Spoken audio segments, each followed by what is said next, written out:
The Promised Land for the Israelites is of course mentioned only in the Bible. The Quran too, echoing the Bible, asserts that it was Allah who promised the land to the Israelites in very clear and precise Arabic verses. So, on what grounds do the Arabs claim that the land of Israel, as well as the whole of Arabia, are their own? The land of Israel was promised by God in very clear biblical verses to the descendants of Isaac only. The expressions promised land or land of promise, al-Ard al-Maw'uda or Ard al-Mi'ad, do not appear in such manner in the Quran, but in the Arabic translation of the Bible. In the Quran, the promised land or land of promise is mentioned in Al-Ma'idah 5.21. O my people, enter the holy land, Al-Ard al-Muqaddasa, which Allah has unto you assigned.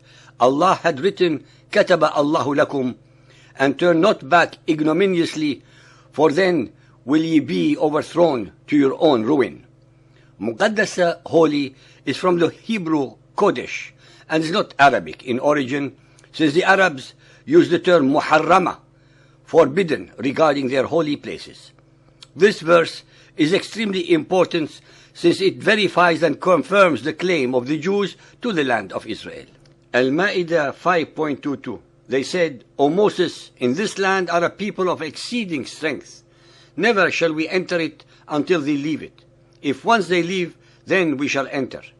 He said, O my Lord, I have power only over myself and my brother, so separate us from this rebellious people. Allah said, Therefore will the land be out of their reach for 40 years. In distraction will they wander through the land, but sorrow thou not over these rebellious people. All the Quranic verses of this surah are obviously not found in the same manner in the Bible. They are all composed, altered, and recited from Muhammad's own fertile imagination. Al-A'raf 7.137. And we made a people considered weak and of no account, inheritors of lands, al-Ard, in both east and west lands, whereupon we sent down our blessings.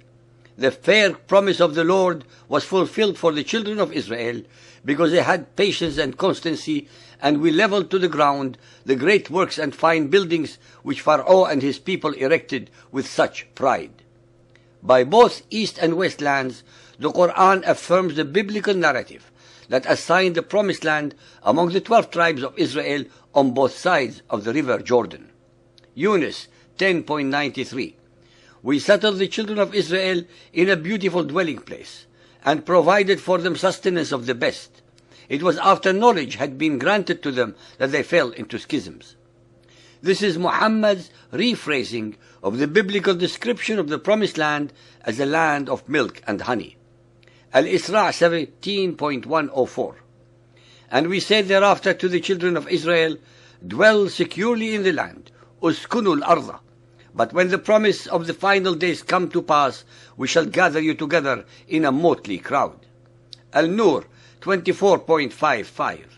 Allah has promised to those among you who believe and work righteous deeds that He will of a surety grant them in the land inheritance, La yastakhlifūnahum fil ardi, of power, as He granted it to those before them, that He will establish in authority their religion, the one which He has chosen for them.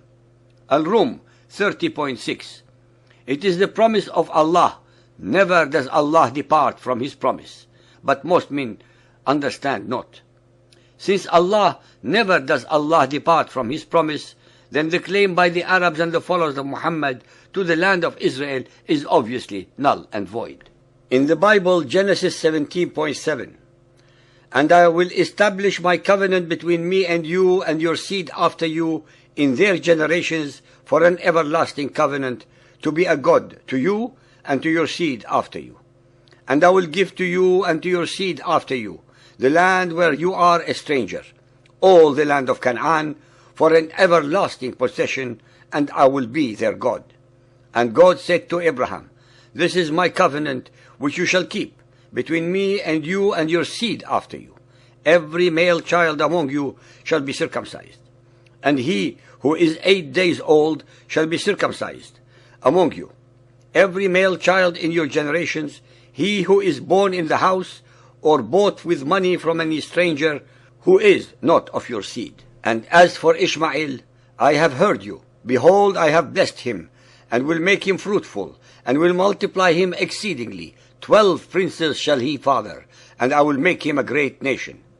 But my covenant will I establish with Isaac, whom Sarah shall bear to you at this set time in the next year.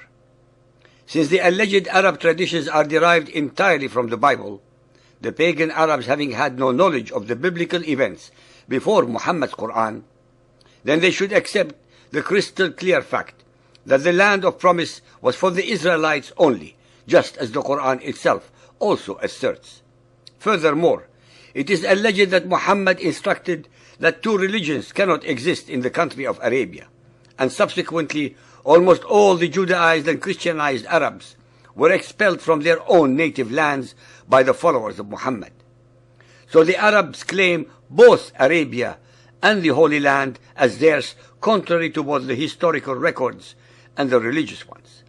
All the Arab and Muhammadan theological, historical, and political contortions cannot, should not, and must not be allowed to succeed.